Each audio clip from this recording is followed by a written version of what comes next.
pessoal, tudo bem? Vamos dar início aqui à nossa segunda parte da aula, né? Falando agora, né, sobre a parte de recebimento da denúncia ou queixa, tá certo? Nós tínhamos parado aqui no seguinte ponto, a gente tinha parado no slide 5, não é isso? Falando sobre recebimento, hipóteses que não estavam expressas, nós falamos de uma interpretação ao contrário senso das hipóteses lá do 395, né, causa de rejeição, uma vez que no momento do recebimento, né, não existe, perdão, com relação ao recebimento não existem hipóteses expressas lá no Código de Processo Penal. De modo que a gente tem que ver o quê? Que quando não for cabível rejeição, será cabível o recebimento. Por isso que quando eu fiz aqui aquele quadrinho, né, quadrinho não, aquela linha do tempo, eu coloquei para vocês em cima hipótese de recebimento, abaixo nós tínhamos as hipóteses de rejeição. Justamente porque a rejeição vai ser o quê? Uma hipótese em que eu terei uma sentença, não é isso? E que uma sentença com algumas peculiaridades, não é isso? Ela não vai dar o quê? Fim definitivo, né? Aquela demanda, de modo que, caso eventualmente eu verifique a existência de requisitos, por exemplo, faltou justa causa, faltou, por exemplo, legitimidade, algo dessa natureza, é possível que eu possa entrar com uma outra demanda novamente, posteriormente, justamente porque, nesse caso, nós não teremos, né, uma sentença que fará coisa julgada material, teremos somente coisa julgada formal, isso porque naquele processo a discussão restou encerrada, mas posteriormente caberá para a gente o quê? Uma discussão novamente através de uma nova demanda, através de uma nova denúncia ou queixa, a depender, né, da natureza dessa infração penal aí colocada para vocês, tá certo? Falamos também aqui rapidamente, né, que uma vez ultrapassado esse momento de rejeição ou recebimento, não caberia mais, pelo menos de acordo com a redação literal do código, né, uma decisão de rejeição após a resposta à acusação. Resposta à acusação, mais uma vez reitero, serve para quê, galera? Justamente, é a defesa do réu, é a primeira oportunidade, funciona como uma contestação no processo civil. Então aqui lembrem, né? O que nós temos que lidar nesse momento é que não há uma previsão expressa, né, de rejeição, de modo que, através da resposta à acusação, eu, na qualidade de réu, posso chegar e dizer o seguinte: olha, juiz, aqui nós temos uma situação onde eu tenho previsto o quê? Tenho previsto uma das hipóteses lá do 395. O que é que você vai fazer? Você vai estar obrigado a levar esse processo adiante, chegar até o momento da sentença final para poder absolver? Ou você já pode o quê? Rejeitar logo do início do processo, antes mesmo de uma instrução mais adequada, aprofundada? Então, assim, eu falei para vocês que nós tínhamos duas situações, duas soluções, né? Aplicação da analogia, utilizando-se lá do dispositivo do Código de Processo Civil já mencionado, e também, né, colocaria aí a decisão do STJ, da Corte Especial, no RESP, que foi colocado diante de vocês aí. Pronto. Feitas essas observações, a partir de agora nós vamos seguir, né, na nossa análise e colocar agora o que existe a respeito da fundamentação da decisão. Eu lembro a vocês, né, que no vídeo passado eu tinha mencionado, pelo menos assim, de maneira bem superficial, que essa decisão de recebimento havia uma certa divergência na doutrina e na jurisprudência. Porém, vem a prevalecer, e para nós é o que realmente importa, né, para efeito de prova, que a fundamentação da decisão de recebimento não é necessária. Veja, eu posso até fundamentar, mas essa fundamentação não se faz o que? Necessária. Eu posso simplesmente dar a velha carimbada lá dizendo o seguinte, que receba a denúncia narrada em tantas páginas, sei o que e tal, pronto. Assino lá e mando realizar a citação do réu para que ele apresente a sua defesa. Isso, todavia, não é o mais recomendável, tá certo? O recomendável é que eu faça uma fundamentação, até porque as decisões judiciais devem ser fundamentadas, vocês já viram isso lá na Constituição Federal, e aqui a gente reitera, né, essa necessidade. Todavia, como eu já mencionei, prevalece na jurisprudência o entendimento de que as decisões não precisam ser fundamentadas, as decisões de recebimento. Então, deixar aqui só para ficar registrado, né? Decisão de recebimento não precisa fundamentar, tá certo? Coloquei até aqui em vermelho, né, para destacar que nós estamos diante de uma negação, tá certo, gente? Então, prevalece que essa decisão não precisa restar fundamentada. Todavia, aí a gente tem que tomar cuidado com uma coisa. Essa decisão de recebimento, né, funciona como um juízo de admissibilidade, um juízo de prelibação, tá certo?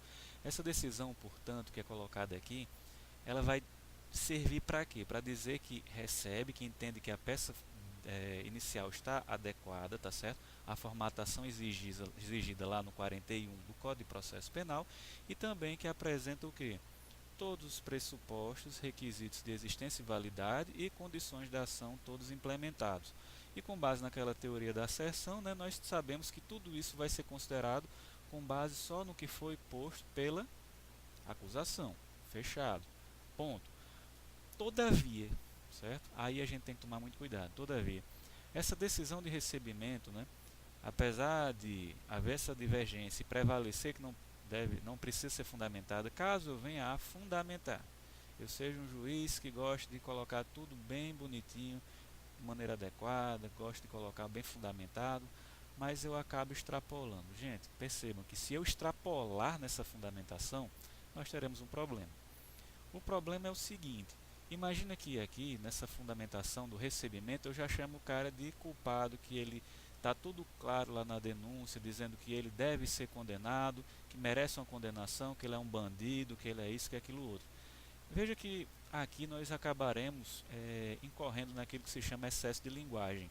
E excesso de linguagem pode comprometer a sentença ao final do processo. Por quê? Porque no início do processo, no momento do recebimento, se eu cometer excesso de linguagem, eu já estarei quebrando a dita imparcialidade, que é algo desejável do juiz desde o início, tá certo? Obviamente na sentença, considerando os argumentos de ambas as partes, né, obedecendo o contraditório, a possibilidade de influenciar o juiz, né, nós poderemos ter um juiz que nós teremos um juiz que estará o quê? Determinando o provimento ou improvimento da demanda. Todavia, antes isso não é desejável, isso não é aceito. Portanto, nós teríamos uma nulidade se eventualmente eu me exceder na fundamentação, beleza? Lá do outro, tá certo? Dando continuidade também aqui à nossa conversa, nós temos aqui uma última observação ainda nesse ponto, né, que fala o seguinte: se o procedimento prevê resposta preliminar, procedimento que prevê resposta preliminar, nós temos basicamente 4 que estão colocados aí diante de vocês, né? Lei de drogas, o procedimento de competência originária dos tribunais superiores, né? STF, STJ e também até TJ, né? Procedimento relativo a quê? Crimes funcionais praticados, crimes funcionais que são afiançáveis, que basicamente são todos hoje, né? E também o procedimento do juizado. Havendo essa resposta preliminar funcionando aí, portanto, como uma defesa que acontece antes do recebimento, será necessária a fundamentação. Isso, portanto, é algo que também já está pacificado em âmbito de jurisprudência, tá certo? Então, vocês precisam deixar o registro. Então, cuidado. Isso daqui, ó, decisão de recebimento, não precisa fundamentar, não é cabível, tá certo? Vou até puxar uma seta. Isso daqui não se aplica. Se aplica em caso de defesa preliminar. Tá certo? Não se aplica em caso de defesa preliminar. Beleza, galera? Justamente porque, na hipótese da defesa preliminar, até nós tínhamos falado, aula passada, aula presencial, que nós teríamos aqui uma situação um pouquinho diferente, um tantozinho que estranha, tá certo? Isso porque o que é que acontece? O momento onde acontece a defesa preliminar é anterior ao momento onde acontece habitualmente a resposta à acusação. A resposta à acusação é um momento o quê? Posterior ao recebimento, enquanto que a defesa preliminar ela acontece em momento anterior ao recebimento. Qual é o problema? Se acontece antes do dito recebimento, eu terei a oportunidade já de demonstrar os eventuais argumentos, tá certo? Então aqui eu não estou somente com a argumentação da acusação, eu teria a argumentação da acusação e da defesa, e dessa forma a jurisprudência pátria, né, na jurisprudência dos tribunais superiores, acabou, né, se consolidando no sentido de que a defesa preliminar, estando presente, sendo um procedimento que demanda essa defesa preliminar, qual seja Lei de Drogas, Lei 8.038, funcionário público e juizado, será necessária a fundamentação no momento desse recebimento. Agora, cuidado, mais uma vez eu reitero, pela caridade, minha gente, não vamos aloprar não e querer exagerar nessa fundamentação, porque se essa fundamentação for exagerada, a gente vai ter comprometida a imparcialidade desse juiz. Fechado? Show de bola, maravilha, está gravado. Vamos seguir aqui um pouquinho mais, né? Olha só. Consequências do recebimento. Recebimento, galera, ele implica o quê? O reconhecimento do início do processo. A relação processual, o processo mesmo, existe a partir do recebimento, não é do oferecimento, mas do recebimento da denúncia. A partir do momento em que o juiz dá o quê? A carimbadinha lá, no caso de não fundamentar, ou então a partir do momento que ele fundamenta dizendo que recebe e, olha só o que, é que ele vai fazer, manda citar o réu para que ele apresente sua defesa no prazo de 10 dias. A defesa, mais uma vez eu digo a vocês, se chama resposta à acusação, tá certo? E na resposta à acusação, digo de novo, nós vamos apresentar argumentos, não é isso? Que pretendam, olha só, atingir causas de absolvição sumária, tá certo? Então, feita essa observação, note que também essa decisão aqui de recebimento, ela determina o que? A fixação da competência, tá certo? Competência, veja só, no que diz respeito à prevenção. Isso vai ser interessante para a gente em que situações? Hipóteses em que eu tenho infrações que tenham conexão ou continência, relação de conexão e continência entre si, de modo que uma foi praticada em uma determinada localidade, outra em outra, ou então situações em que eu tenho uma competência, não, isso aí fugiria. Então, melhor vamos fazer o seguinte, competência territorial é melhor, fica mais fácil. Hipótese em que admite o quê? Uma prorrogação de competência, tá certo? Admite que eu, na qualidade de um juiz, assuma a competência de um outro, porque eu vou ter o deslocamento dessa competência em razão de hipótese de modificação, conexão e continência. Show. Qual é o juízo que vai ficar sendo o juízo prevalente? Vai ser aquele que vai ser o juiz prevento. Então, a partir de uma situação onde eu tenho mesmo crime praticado nas duas localidades, a quantidade de crimes foi a mesma, a gravidade é a mesma, tudo igualzinho, o critério de fixação vai ser o que? A prevenção, ou seja, o juiz que primeiro der o recebimento na peça acusatória, dando início, portanto, ao processo.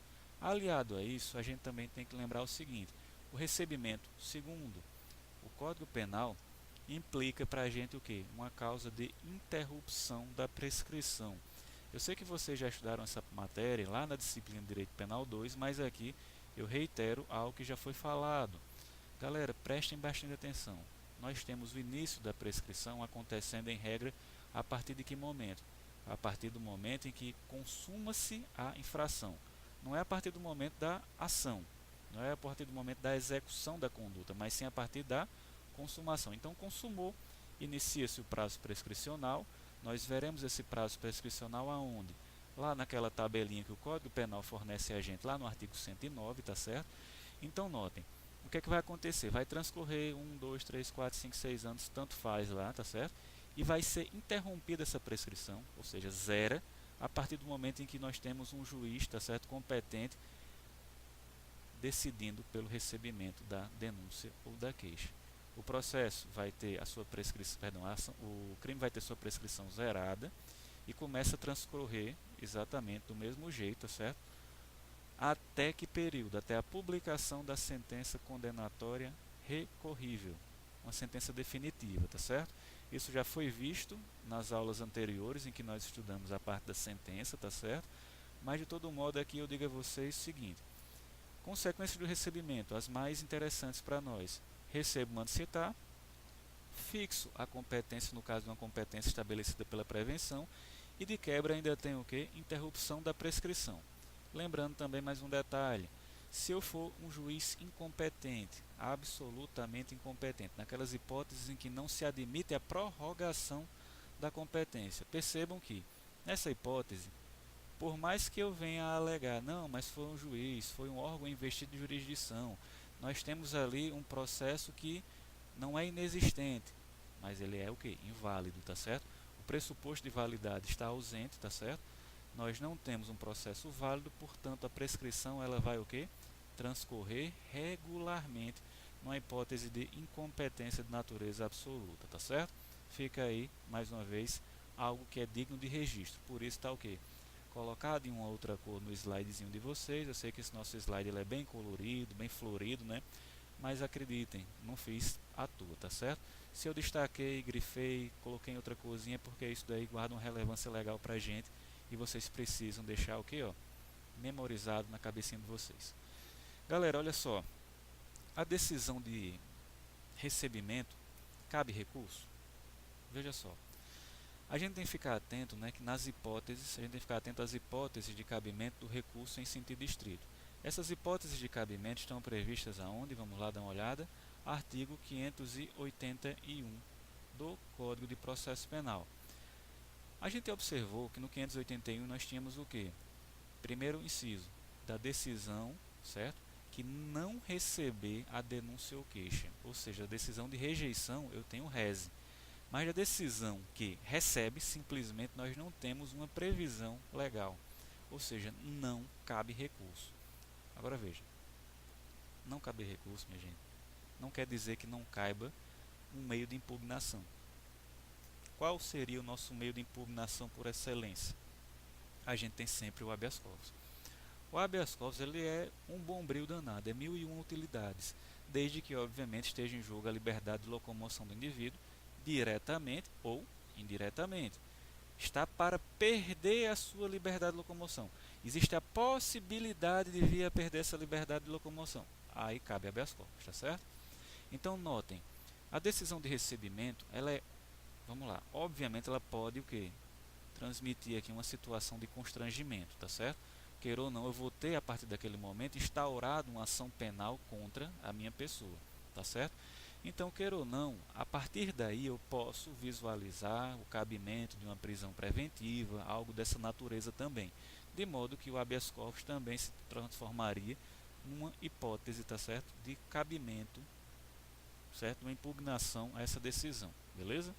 Então aqui a gente colocou, né, possível o habeas corpus visando trancamento do processo, lembrando, no trancamento do processo, não trancamento da ação penal, fica aí esse registro também. E possível alegar nessa hipótese de habeas corpus as hipóteses já colocadas, né, de rejeição da peça acusatória. Lembrando, a gente ainda vai tratar aqui de novo, vamos tratar novamente dessas hipóteses de rejeição, tá certo? Eventualmente vai ser necessário falar da inépcia da inicial, falarmos da falta de pressuposto, requisito de existência e validade, condições de ação em geral, tá certo? Dando sequência, galera. Citação, olha só que momento interessante que nós vamos estudar agora. Citação. Citação, gente, cuidado, tá certo? Citação ela vai servir para quê? Para comunicar ao indivíduo que existe contra ele uma demanda ajuizada, tá certo? Existe um processo instaurado em que ele figura lá na qualidade de réu. É uma cientificação, tá certo? Então vocês podem observar que semestre passado nós tivemos o quê? Comunicação dos atos processuais como um texto objeto de atividade à distância, não foi isso? Então lá nesse textinho vocês vão ver como é que funciona a citação, intimação, por edital, rogatória, precatória, aquele negócio todinho, aquela ladainha vocês já têm bem estabelecida, bem fixada no semestre passado. Aqui nós vamos tratar de algumas peculiaridades, tá certo? E as peculiaridades realmente elas são um pouquinho relevantes no que diz respeito ao que vai cair nas nossas avaliações, tá certo? Então, vamos lá. Citação, como ficou bem registrado, é uma forma de comunicação, tá certo? Não de ato processual, mas sim da existência de um processo contra o indivíduo. Essa citação também serve para o quê? Para comunicar a esse indivíduo que ele tem um prazo a partir do qual ele pode oferecer a sua defesa. Sua defesa o quê? Técnica. Ele vai ter que constituir um advogado e esse seu causídico irá apresentará, né, a sua resposta à acusação num prazo de 10 dias, tá certo? Então, olha só, a citação ela acontece em que momento? Após o recebimento, tá certo? Da forma como vocês tinham lá naquela nossa linha do tempo, recordem, rememorem. Eu faço o quê? Denúncia. Depois da denúncia, a decisão de recebimento ou de rejeição. Nessa decisão de recebimento, eu já determino o que? A citação do réu para que ele apresente resposta à acusação. Portanto, recebimento transforma o camarada de acusado em réu, tá certo? Fechado? Então, Como é que funciona no processo penal em regra? Em regra, ela é feita pessoalmente, através de mandado de citação.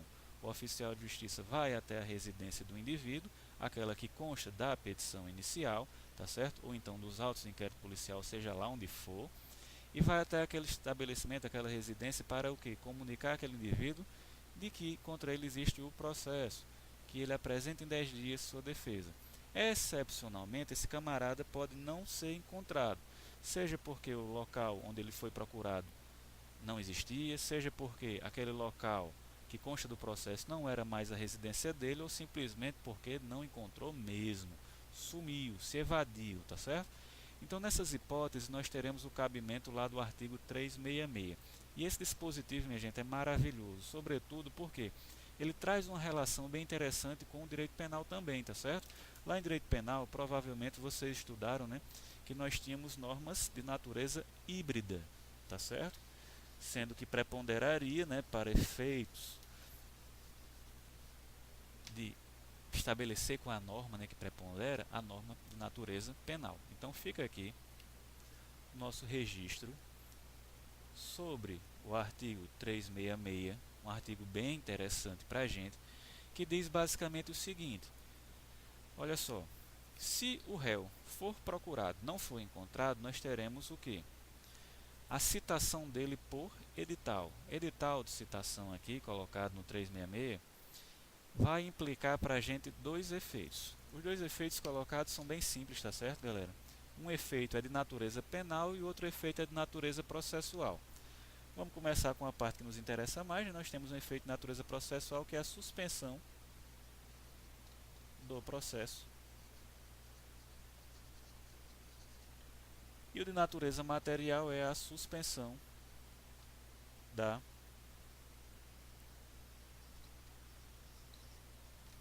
prescrição, tá certo?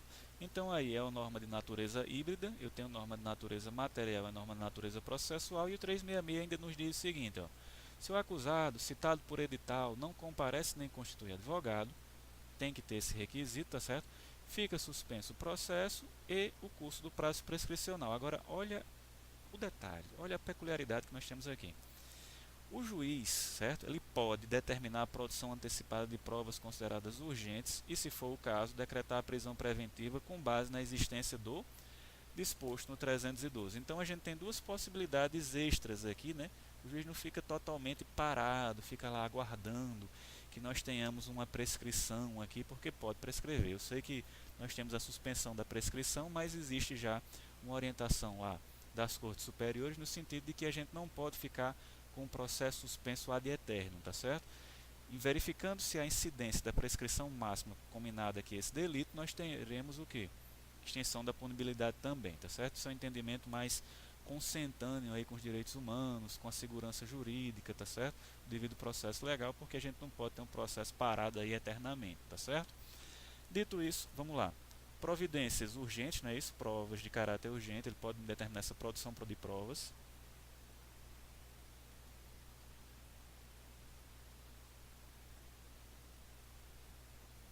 E também, olha só, determinar a prisão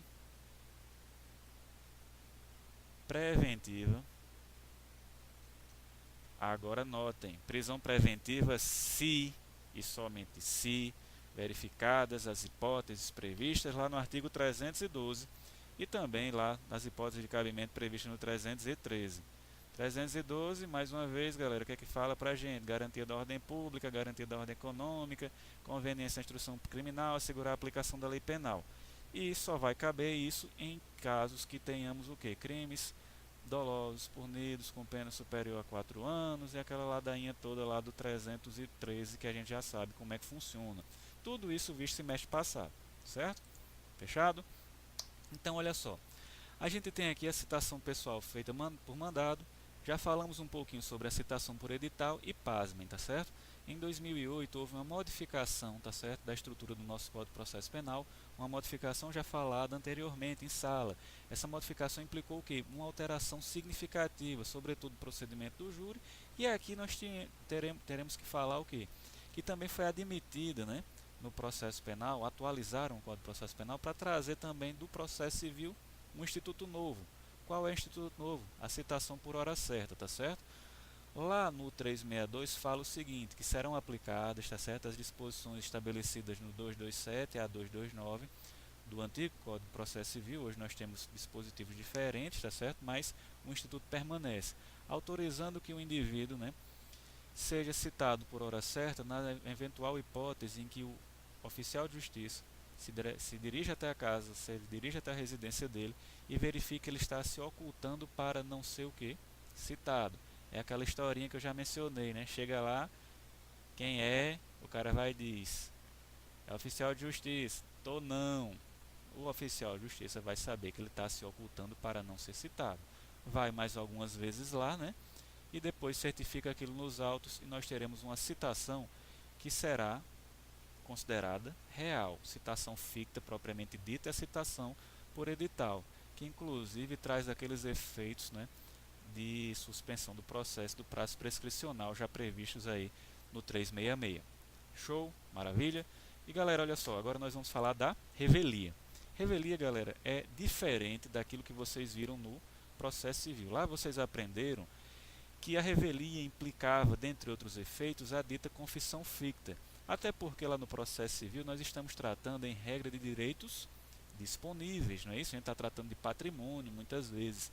E aqui no processo penal, a gente falando de liberdade, isso é disponível? Não, não é disponível coisíssima nenhuma não, tá certo? Então a consequência, quando a gente trata de revelia, seria o quê? A desnecessidade, tá certo? Vamos até deixar isso aqui no quadro. Quando a gente fala de revelia, a consequência principal e a única mesmo que vale a pena destacar é, olha só, no caso de revelia, esse bonitão que está aqui, só tem um efeito que vale a pena destacar. Qual é? Desnecessidade, ou seja, desnecessário,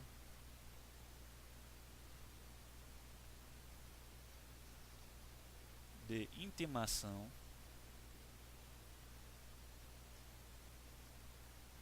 dos atos processuais ao réu. Notem que aqui a gente está falando de réu, não estou falando do seu defensor não, viu? Porque se eu deixar de comunicar ao defensor, meu irmão, aqui a casa vai cair, tá certo? Vai ficar um negócio bem complicado para a gente. O processo vai ser nulo porque simplesmente eu estou aqui com esse efeito da revelia impedindo que o cara venha, em qualquer hipótese, a manifestar a sua defesa, tá certo? Não é o intuito de impedi-lo de tudo. A gente vai impedir, basicamente, vai sancionar aqui esse réu que foi irresponsável. Mas não quer dizer que a gente vai simplesmente cortar tudo, inclusive tirando o direito do seu causídico, do seu advogado, de ser intimado disso daí. Então, olha só, as observações pertinentes aqui são: citado pessoalmente deixa de apresentar defesa, escrita ou muda de endereço sem o comunicar. Portanto, a revelia não só acontece quando eu deixo de apresentar a defesa escrita tendo sido citado. Também pode acontecer durante o processo se eventualmente eu mudar de endereço sem dar a devida comunicação em juízo, tá certo? Nessa hipótese nós teremos também revelia com a consequência de ser desnecessária a intimação dos atos processuais subsequentes. Todavia, existe a possibilidade também de que nós termos uma escusa válida para o descumprimento daquele ato processual. Se essa escusa válida for apresentada em momento anterior àquela diligência que o juiz gostaria que a parte estivesse presente, como por exemplo uma audiência, o que é que vai acontecer? O processo... oh meu Deus, me atrapalhei, perdão. No caso de escusa válida, se for apresentado em momento oportuno, nós teremos o quê? O adiamento do ato, tá certo? Renovação do ato, todavia, será possível em situação diferente, mas em regra nós teremos o quê? Adiamento.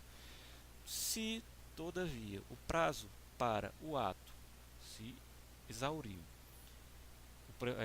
a parte vem depois aos autos dizer que exauriu esse prazo, não tive a oportunidade de cumprir porque aconteceu um fator superveniente, inesperado, algo que não tinha como prever, um fortuito, tá certo?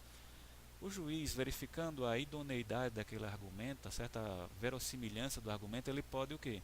anular o ato anterior e determinar uma renovação daquele ato, admitindo, portanto, né, que a defesa seja apresentada posteriormente, que o ato processual seja praticado a posteriori, tá certo?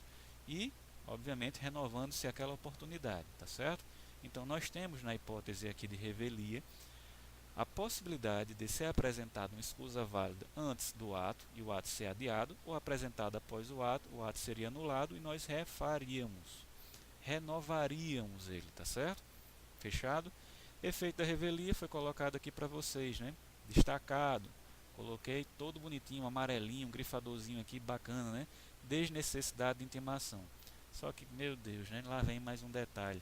No processo penal nós temos ainda mais uma peculiaridade. Olha só, revelia desnecessidade de intimação dos atos processuais ao réu. Só que não se aplica a sentença.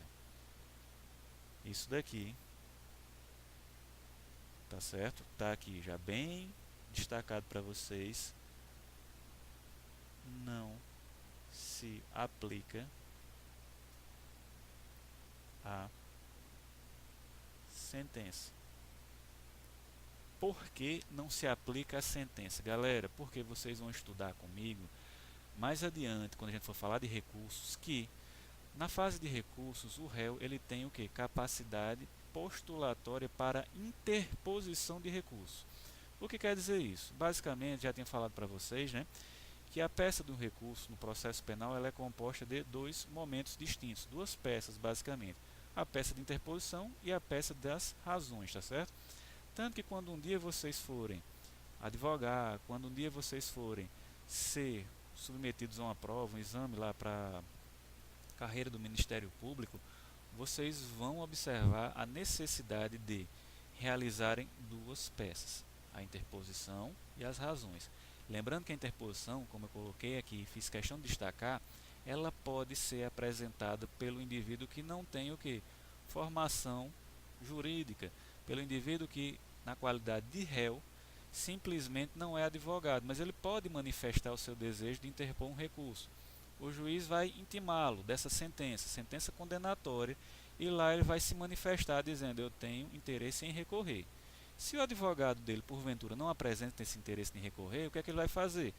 Vai ser intimado para apresentar um novo advogado constituído, ou o juiz poderá nomear um novo advogado para suprir, tá certo? Esse seu desejo de recorrer, tá certo? Então fica a dica. A necessidade. Vixe Maria, agora me atrapalhei todo. Tá um negócio, né? A desnecessidade de intimação só acontece para os atos processuais regulares. Agora, quando eu falo de sentença, anote, meu amigo. Sentença precisa haver intimação. Não se aplica esse efeito da revelia, não. Tá joia? Fechado? Então, essas observações elas constam aí do artigo 392, colocado aí, capacidade postulatória para interposição de recurso, e a comunicação é feita, ainda que haja revelia, sempre, sempre, sempre ao seu advogado, tá certo? Fechado? Maravilhoso, lindo, coisa perfeita. Galera, continuando, citação, revelia, né? O réu comparecer depois, cessam os efeitos da revelia. Gente, seguinte, olha só. A revelia, como está colocada aí, ela implica em quê? Desnecessidade de intimação. Só que, se porventura o meu advogadozinho que foi constituído aparece depois lá, não sei o que, faz a minha defesa e consegue por algum motivo me intimar e diz, ó, perdão, consegue conversar comigo e diz, ó, não fica sumido todo não aí desse negócio, porque você pode ser condenado sim à revelia. Era melhor que você comparecesse aos autos e apresentasse sua versão dos fatos. Eu, na qualidade de réu, me convenço dos argumentos do advogado, compareço ao processo, apresento lá o meu interrogatório, tudo direitinho, lembrando que interrogatório é uma oportunidade de oferecer defesa, e, olha aí, apresentei tudo, né, já compareci ao processo. Pensem bem, será que esses efeitos da revelia deveriam continuar? Não, pô, já estou ali no processo, já me arrependi porque eu deixei de comparecer, então nessa hipótese, olha, esses efeitos da revelia, esse efeito, né, será o que? Extirpado, eliminado. Show de bola? Então é isso, galera. Aqui no ponto seguinte nós temos o que? O procedimento comum ordinário, né? onde a gente fala aqui defesa a peça acusatória, defesa preliminar. Iremos falar também sobre a resposta à acusação, só que por hoje ficaremos por aqui, tá certo? Todas as turmas a partir de hoje estão equiparadas, nós fizemos aqui para fazer um trabalho de equivalência, né? Todas elas ficaram no mesmo ponto, na mesma aula. E é isso, eu espero que tenham se divertido um pouquinho, tenham gostado. Se não gostar também fica por isso mesmo, tá certo? Brincadeira. Se não tiver gostado, é bom que vocês me digam, tá certo? É importante que eu saiba que, prestou isso, não prestou aquilo, pode melhorar, não pode, o que é bom ter sempre um feedback, tá certo? Outra coisa que eu deixei claro é, vocês vão ter um tempozinho aí razoável para ver essa aula. É uma aula bem interessante, foram agregados novos conhecimentos a vocês e nada impede que a qualquer momento dúvidas que tenham ficado dessa aula possam ser tiradas em sala, tá certo? Então é isso, galera. Um forte abraço, um excelente final de semana e até semana que vem. Beijo, beijo para quem for de beijo e abraço, abraço para quem for de abraço. Tchau, valeu!